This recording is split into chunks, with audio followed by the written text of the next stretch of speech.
Aujourd'hui, je vais vous partager le matériel qui permet de bien télétravailler. Alors ouais, avec la crise, on est tous amenés à télétravailler. Et du coup, je vais vous partager le matériel que j'utilise pour faire du télétravail.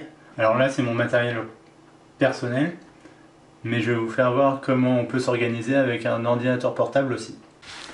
Alors voilà, l'idéal, c'est d'avoir 2 écrans. Vraiment, c'est le luxe. Si vous voulez faire des reportings ou écrire vos textes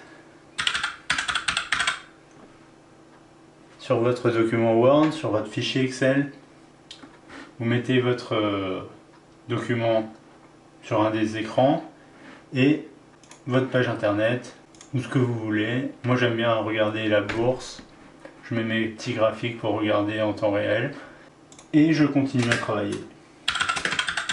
Bon ouais, mon clavier fait du bruit mais il est vachement confortable. Il est rétroéclairé et ça c'est cool aussi. On peut changer la luminosité.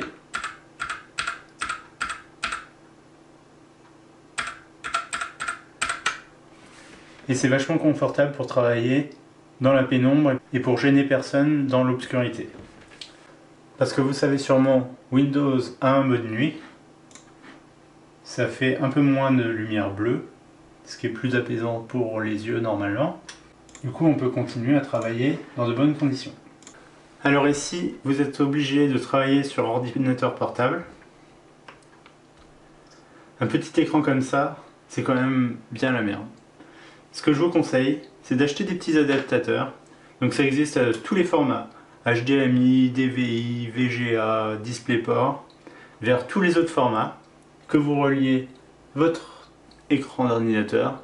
Si vous n'en avez pas, je vous conseille vraiment d'en acheter un. Aujourd'hui, à l'heure actuelle, on est en 2020, un écran d'ordinateur d'une taille raisonnable, 22 pouces, on peut en avoir pour moins de 100 €. Alors vous chercherez sur Amazon, Cdiscount ou rue du commerce, je pense que vous n'aurez pas de mal à trouver. Il y a des petits adaptateurs aussi comme ça, si vous avez déjà un câble HDMI par exemple, ça ne sert pas à grand chose de racheter un câble, à vous de voir. Et pareil, pour un meilleur confort, je vous conseille vraiment, si vous n'avez pas de pavé numérique sur le côté de votre ordinateur, de relier un clavier classique à votre ordinateur. Comme ça, vous pouvez pianoter via votre clavier classique, qui est plus confortable, sur votre écran principal et secondaire. Et je vous conseille aussi d'avoir une souris, bien évidemment. Évidemment, avoir 2 écrans, c'est aussi éviter d'imprimer. Parce que imprimer, ça coûte le prix d'une imprimante, de l'encre, du papier.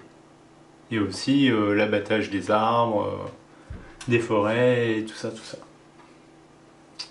Donc vous mettez vos documents à gauche, à droite, comme vous voulez.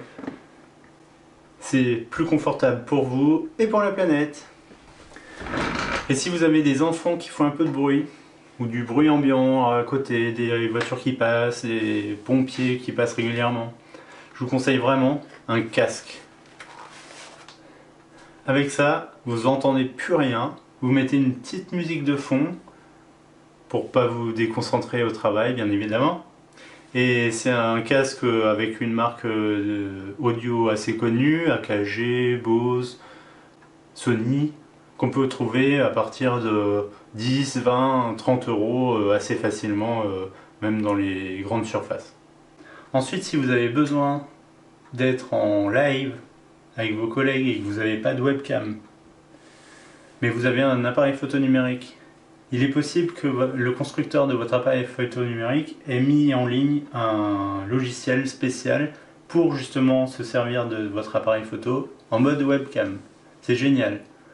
J'ai un appareil photo réflexe Sony qui marche maintenant en webcam. Et si vraiment vous n'avez pas d'appareil photo numérique, vous avez une petite application pour les téléphones Android, sûrement que ça existe aussi chez Apple, qui s'appelle Droid Cam App.